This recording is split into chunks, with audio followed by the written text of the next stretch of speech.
नमस्कार दोस्तों। अब तक आपने माघ मास महात्म्य कथा का एक अध्याय से लेकर के 20 अध्याय तक का पाठ सुना।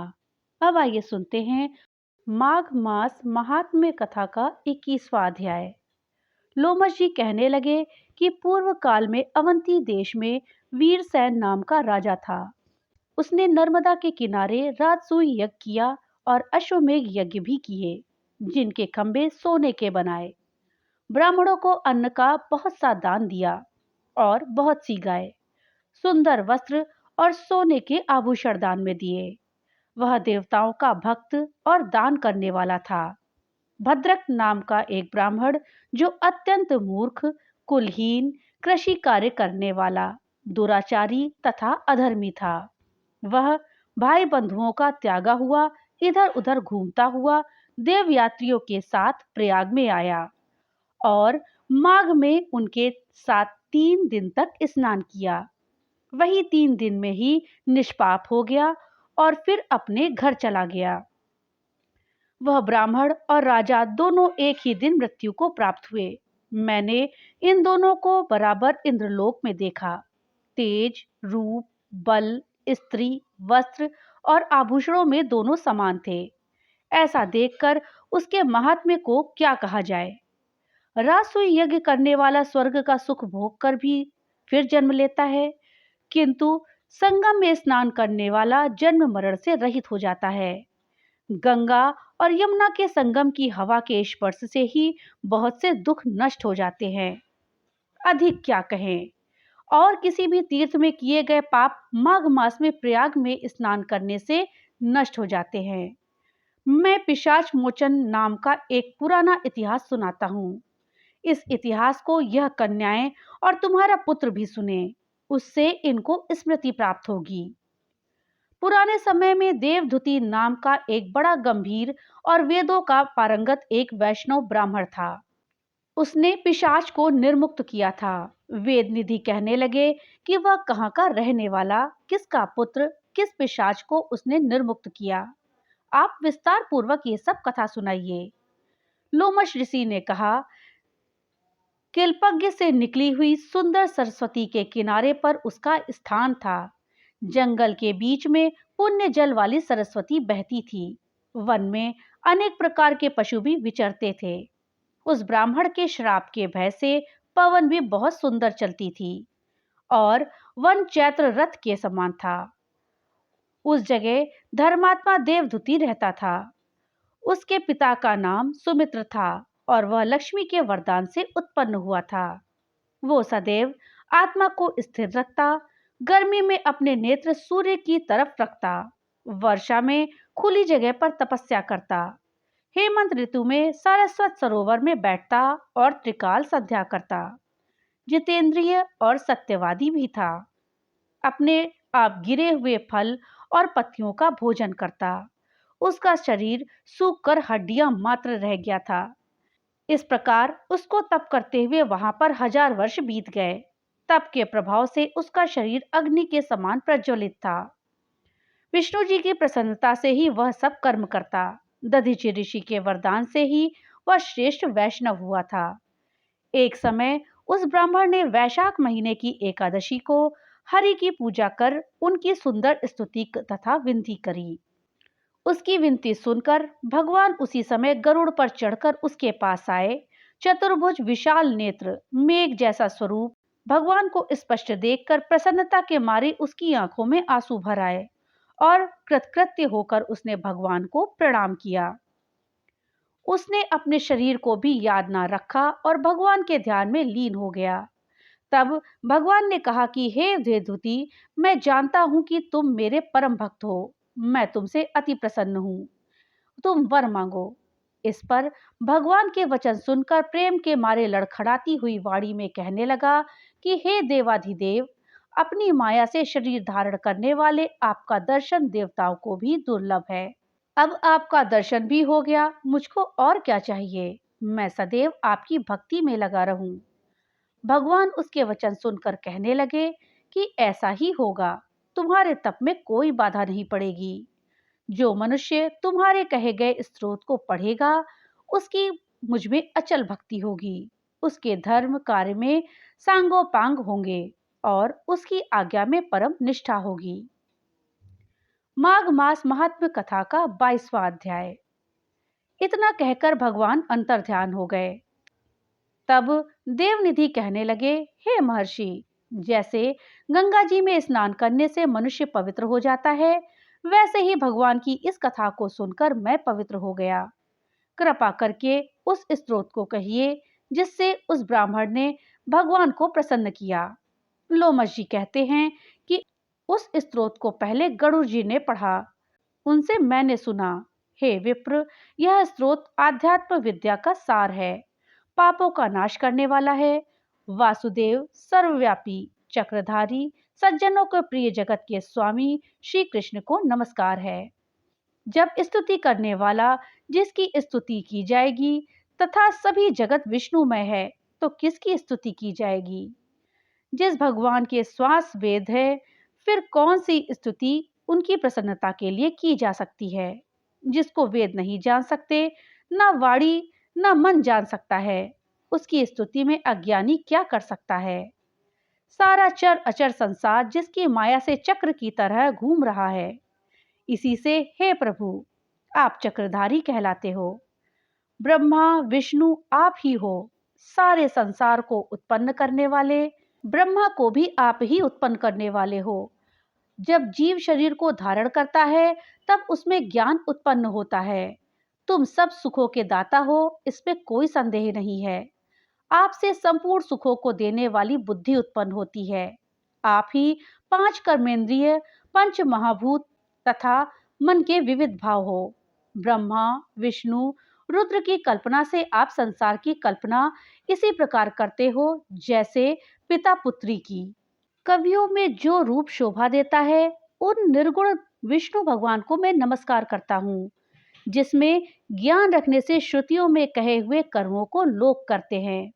उस परम ब्रह्म को मैं नमस्कार करता हूँ। मैं उस सत रूप हरि को, जिसको योगी लोग सब प्राणियों में आत्म रूप में देखते हैं, उपासना करते हैं, जिसको अद्भुत कहते हुए गाते हैं और यज्ञ करते हैं, उस माधव भगवान को मैं नमस्कार करता हूँ।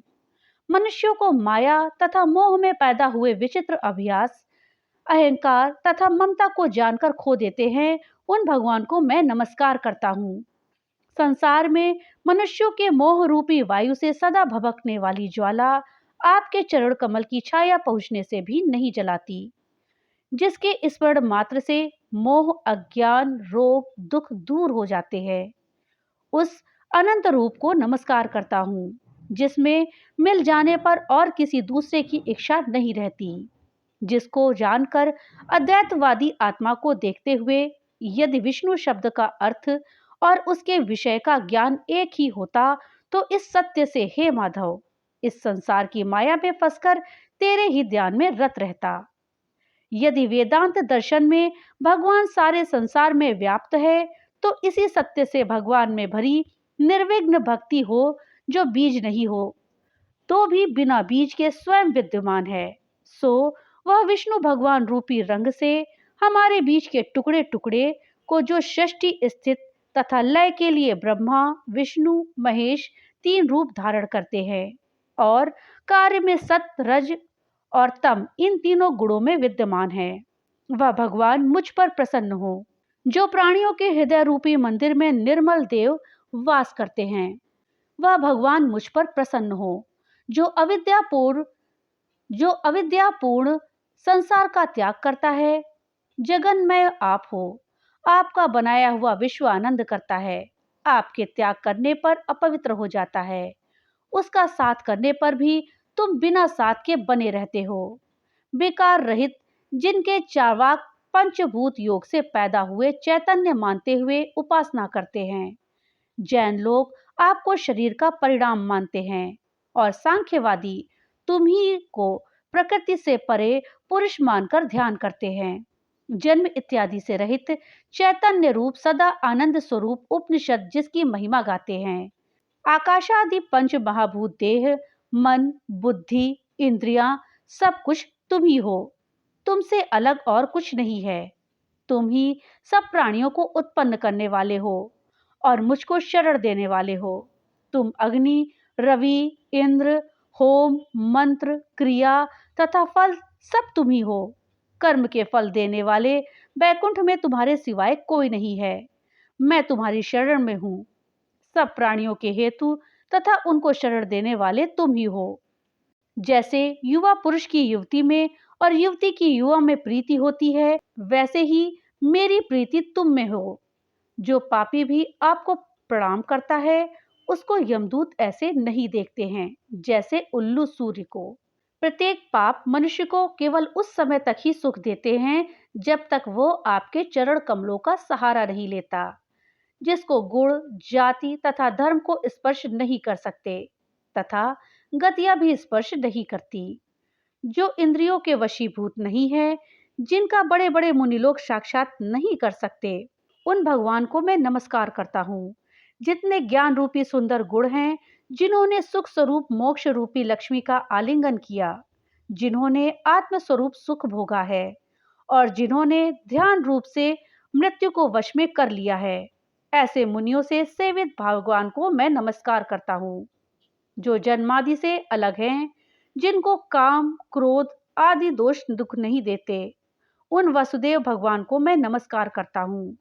जिनके ज्ञान की गति से अविद्या रूपी मल शुद्ध हो जाता है, जिनके ज्ञान रूपी शस्त्र से संसार रूपी शत्रु का नाश हो जाता है, उन दुखों के नाश करने वाले को मैं नमस्कार करता हूँ। जिस प्रकार सब स्थावर जंगम संसार को उत्पन्न करते हैं, इसी सत्य से भगवान मुझको दर्शन दे। इस प्रकार उसकी सच्ची भक्ति देखकर भगवान ने प्रसन्न होकर उस ब्राह्मण को दर्शन दिए और ब्राह्मण की स्तुति से प्रसन्न होकर तथा उसको वरदान देकर भगवान अंतर ध्यान हो गए और वह ब्राह्मण कृतकृत्य होकर भगवान में लीन हो गया और शिष्यों के साथ स्तोत्र पढ़ता हुआ तपोवन में रहने लगा। जो कोई स्तोत्र को पढ़ता अथवा सुनता है, उसकी बुद्धि पाप में नहीं लगती और न ही बुरा फल देखता है। इसके कीर्तन से मनुष्यों की बुद्धि, मन तथा इंद्रियां स्वस्थ होती हैं। जो भक्ति पूर्वक इसके अर्थ को विचार कर इसका जप करता है, वह वैष्णव पद को प्राप्त होता है। इसके सदैव पढ़ने से मन वांछित कार्य सिद्ध हो जाते हैं। मनुष्य सुपुत्र पाता है तथा धन, पराक्रम और चिरायु प्राप्त करता है। इसके पाठ से बुद्धि, धन, यश, कीर्ति, ज्ञान तथा धर्म बढ़ते हैं। दुष्ट ग्रहों की शांति होती है। यह व्याधियों व अनिष्टों को दूर करता है, दुर्गति से तारता है। इसके पढ़ने से सिंह, व्याघ्र, चोर, भूत, देव, पिशाच और राक्षस का भय नहीं रहता। जो भगवान का पूजन करते हैं, इस स्तोत्र को पढ़ता है, वह पापों से ऐसे अलग रहता है जैसे जल पंख से कमल। इस स्तोत्र को एक काल, दो काल या तीन काल पढ़ता है, वह अक्षय फल प्राप्त करता है। जो मनुष्य प्रातः काल इस स्तोत्र का पाठ करता है, वह इस लोक और परलोक में अक्षय सुख पाता है। वेदद्युति का बनाया हुआ यह स्तोत्र भगवान को अत्यंत प्रिय है और भगवान के दर्शन कराने वाला है। योग सागर नामक यह स्तोत्र परम पवित्र है। जो कोई भक्ति पूर्वक इसको पढ़ता है, वह विष्णु लोक जाता है। अब पिशाच मोक्ष की कथा कहते हैं। माघ मास महात्म्य कथा का 23वां अध्याय। लोमश ऋषि कहने लगे कि जिस पिशाच को देवदूति ने मुक्त किया था, वह पहले द्रविड़ नगर में चित्र नाम वाला राजा था। वह बड़ा शूरवीर, सत्यपरायण तथा पुरोहितों को आगे करके यज्ञ आदि करता था। दक्षिण दिशा में उसका राज्य था। उसके कोष धन से भरे हुए थे। उसके पास बहुत से हाथी, घोड़े और रथ थे। वह अत्यंत शोभा को प्राप्त होता था। बहुत सी स्त्रियों के साथ क्रीड़ा करता था और अनेक यज्ञ उसने किए थे। वह नित्य प्रति अतिथियों की पूजा किया करता था और शस्त्र विद्या में निपुण था। ब्रह्मा, विष्णु, महेश तथा सूर्य की पूजा सदैव किया करता था। वह जंगल में भी स्त्रियों से घिरा हुआ क्रीड़ा किया करता था। एक बार वह पाखंडियों के मंदिर में गया और वेदहीन, भस्म लगाए महात्मा बने पाखंडियों से उस राजा की बातचीत हुई। पाखंडियों ने कहा कि हे राजन, शैव धर्म की महिमा सुनो। इस धर्म के प्रभाव से मनुष्य पाप को काटकर मुक्त हो जाता है। सब वर्णों में शैव मत ही मुक्ति देने वाला है। शिव की आज्ञा के बिना दान, यज्ञ और तपों से कुछ नहीं बनता। शिव का सेवक होकर भस्म धारण करने, जटा रखने से ही मनुष्य मुक्त हो सकता है। जटा धारण करने तथा भस्म लेपन से ही मनुष्य शिव के समान हो जाता है। इसके बराबर कोई पुण्य नहीं है। जटा भस्म धारण किए हुए सभी योगी शिव के सदस्य होते हैं। अंध, जड़, नपुंसक तथा मूर्ख सब जटा से ही पहचाने जाते हैं। शूद्र वर्ण के शैव भी पूजनीय हैं। विश्वामित्र क्षत्रिय होकर तप से ब्राह्मण हो गए। वाल्मीकि चोर होकर उत्तम ब्राह्मण हो गए। अतएव शिव पूजन में किसी बात का विचार नहीं है। तब से ही ब्रह्मत्व प्राप्त होता है, जन्म से नहीं। इसी कारण शैव का दर्शन उत्तम है तथा शिव के सिवाय दूसरे देवता का पूजन न करे। शिव तपस्वी को विष्णु का त्याग करना चाहिए। विष्णु की मूर्ति का पूजन नहीं करना चाहिए। विष्णु के दर्शन से शिव का द्रोह उत्पन्न होता है और शिव के द्रोह से रौरवादी नरक मिलते हैं। इसी से भवसागर से परे होने के लिए विष्णु का नाम भी नहीं लेना चाहिए। शिव भक्त निशंक होकर जो शिव से प्रेम करता है वो कैलाश में वास करता है, इसमें कुछ संदेह नहीं। इस धर्म का पालन करने वालों का कभी नाश नहीं होता। इस पाखंडी के ऐसे वचन सुनकर राजा ने मोह में आकर उनका धर्म ग्रहण कर लिया और वैदिक धर्म को त्याग दिया। वह श्रुति, स्मृति और ब्राह्मणों की निंदा करने लगा। उसने अपने घर के अग्निहोत्र को बुझा दिया और धर्म के कार्य बंद कर दिए। विष्णु की निंदा और वैष्णवों से द्वेष करने लगा और बोला, कहाँ है विष्णु? कहाँ देखा जाता है? कहाँ रहता है? किसने देखा है? जो लोग नारायण का भजन करते थे उनको दुख देता था। पाखंडियों का मत ग्रहण कर राजा वेद, वैदिक धर्म, व्रत, दान और दानियों को नहीं मानता था। अन्याय से दंड देता। वह कामी राजा सदा स्त्रियों के समूह से घिरा रहता और क्रोध से भरा रहता। गुरु तथा पुरोहित के वचनों को नहीं मानता था। पाखंडियों पर विश्वास करता हुआ उनको गांव, हाथी, घोड़े और सुवर्ण आदि देता था। उनके सब कार्यकर्ता भस्म धारण करता और मस्तक पर जटा रखता था और जो कोई विष्णु का नाम लेता था उसको मृत्यु का दंड दिया जाएगा या ढिंडोरा उसने पिटवा दिया था। उसके भय से ब्राह्मणों तथा वैष्णवों ने उस देश को छोड़ दिया और दूसरे देश में चले गए। सारे देशवासी केवल नदी के जल से जीते थे। जीविका से दुखी होकर वृक्ष आदि नहीं लगाते थे, ना ही खेती बाड़ी करते थे। प्रजा अन्न के अभाव से गला सड़ा अन्न भी खा लेती थी। आचार विचार, अग्नि क्रिया सबको छोड़कर काल रूप की तरह वह राजा शासन करता था। कुछ काल पश्चात उस राजा की मृत्यु हो गई और वैदिक रीति से उसकी क्रिया भी नहीं की गई। यह यमदूतों से अनेक प्रकार के दुख उठाता रहा। कहीं लोहे की कीलों पर से चलना पड़ा, कहीं जलते अंगारों पर चलना पड़ा। जहां सूर्य अति तीव्र था और ना कोई छाया का वृक्ष था, कहीं लोहे के डंडों से पीटा गया, कहीं बड़े बड़े दांतों वाले भेड़ियों और कुत्तों से काटा गया। इस प्रकार दूसरे पापियों का हाहाकार सुनता हुआ वो राजा यमलोक में पहुंचा। माघ मास महात्म कथा का 24वां अध्याय। लोमश जी कहने लगे कि वह राजा पहले तो तामिश्र नामी नरक में गया, फिर अंध तामिश नरक में जहां पर अति दुखों को प्राप्त हुआ, फिर महारौरव, फिर कालसूत्र नामी महानरक में गया, फिर मूर्छा को प्राप्त हो गया। मूर्छा से चेतना आने पर तापन और संप्रतापन नाम के नरक में गया। अनेक दुखों को भोगता हुआ वह प्रताप नाम के नरक में गया। तब काकोल, कुड़पल, पूर्व मृतिका, लोहकुंश, मृजीप आदि नरकों में होता हुआ असिपत्र वन में पहुंचाया गया। फिर लोहधारक आदि नरकों में गिराया गया। भगवान विष्णु के साथ द्वेष करने के कारण वह 21 युग तक भयंकर नरकों की यातना भोगता हुआ नरक से निकलकर हिमालय पर्वत पर बड़ा भारी पिशाच हुआ। उस वन में वह भूखा प्यासा फिरता रहा। उसको मेरु पर्वत पर भी कहीं खाने को ना तो भोजन मिला और ना ही पीने को जल। होव्यता के कारण वह पिशाच घूमता हुआ एक समय प्लुत प्रस्रवण नाम के वन में जा निकला। बहेड़े के वृक्ष के नीचे वह दुखी होकर हाय मैं मरा ऐसे शब्द जोर जोर से पुकारने लगा और कहने लगा, भूख से दुखी मेरे इस जन्म का कब अंत होगा? इस पाप रूपी समुद्र में डूबते हुए मुझको कौन सहारा देगा?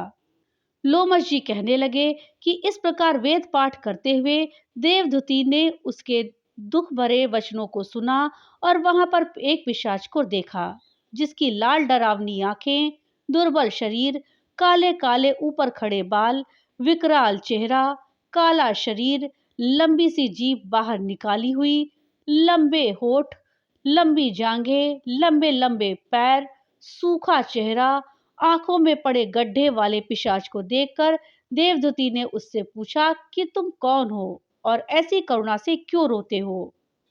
तुम्हारी यह दशा कैसे हुई और मैं तुम्हारा क्या उपकार करूं? मेरे आश्रम पर आ जाने से कोई प्राणी दुखी नहीं रहता और वैष्णव लोग आनंद ही करते हैं। सो हे भद्र, तुम अपने इस दुख का कारण जल्दी कहो, क्योंकि विद्वान मनोरथ पाने के लिए विलंब नहीं किया करते।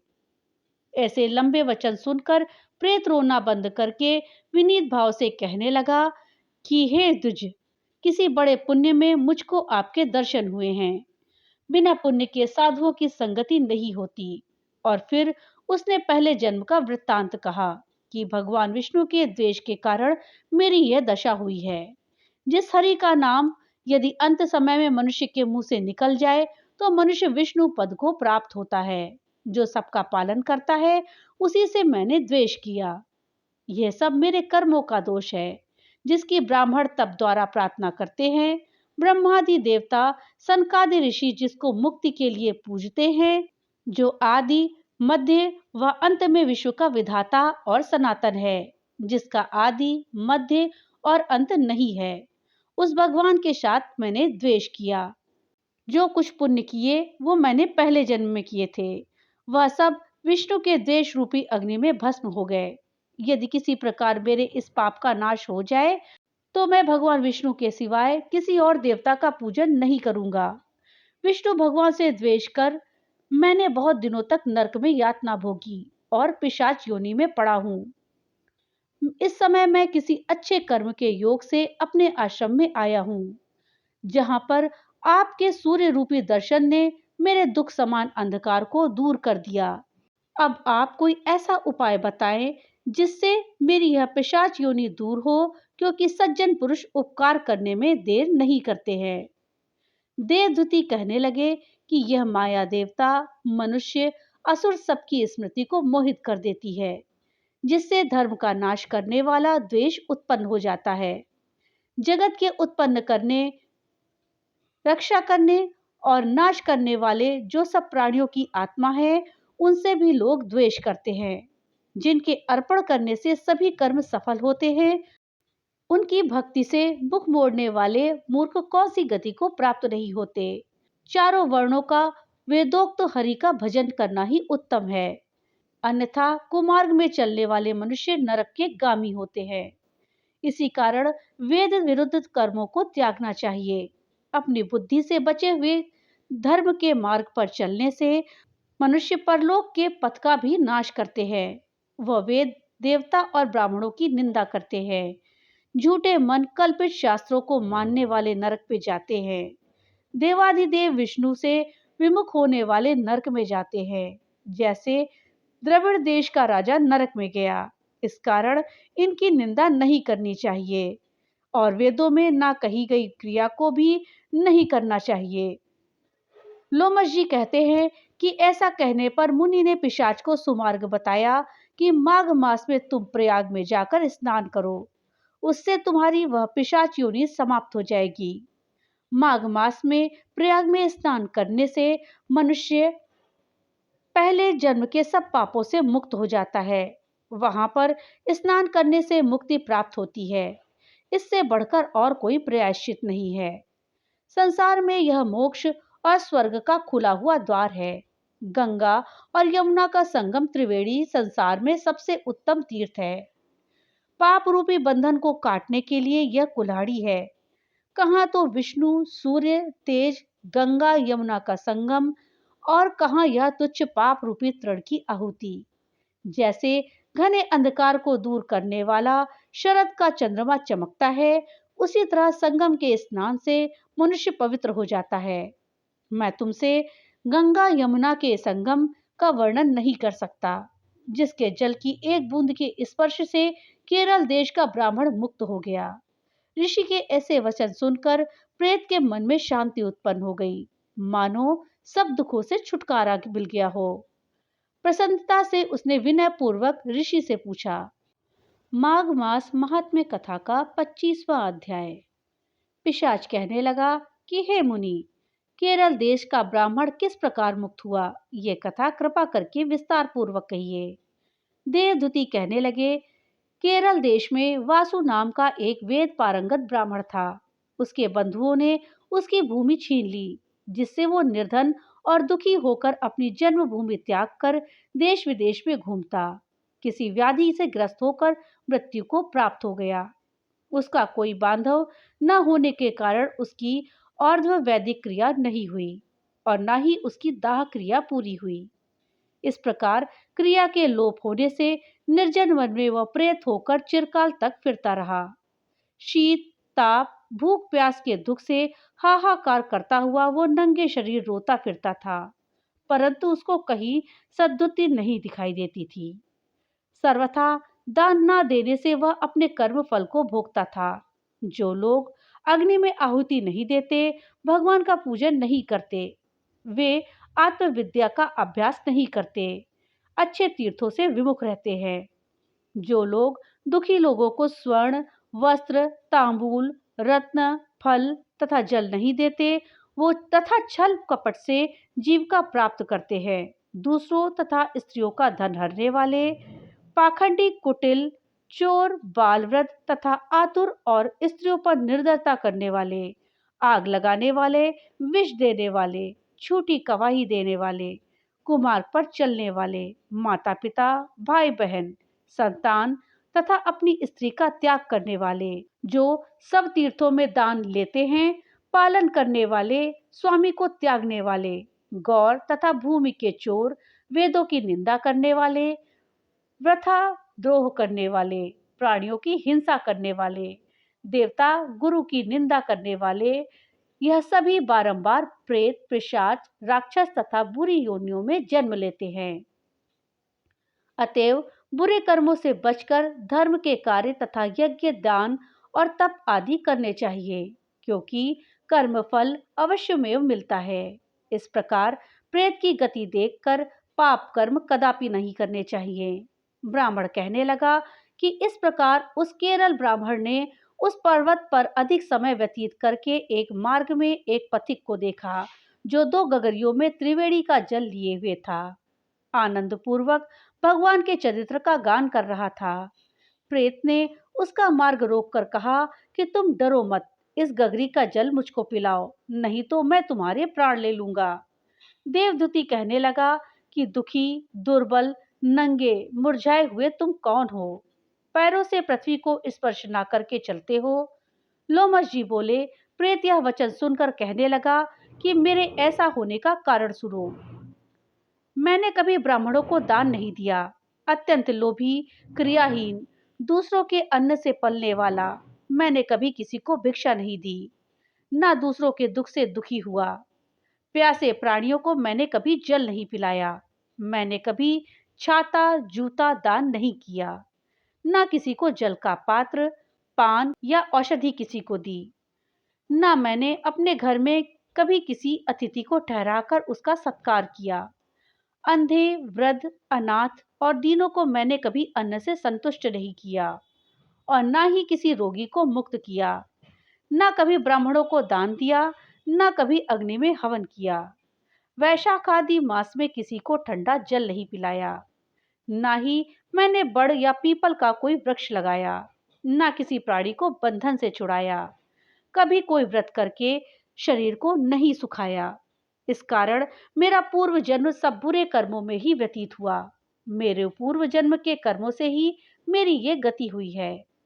इस वन में व्याघ्र, भेड़ियों से बचा हुआ मांस तथा जंतुओं के खाने से गिरे हुए फल, वृक्षों पर लगे हुए सुंदर फल तथा झरने का सुंदर जल सभी मिलते हैं। परंतु देव इच्छा से मैं कुछ नहीं खा सकता। सर्प की तरह केवल पवन भक्षण करके जीवन व्यतीत करता हूँ।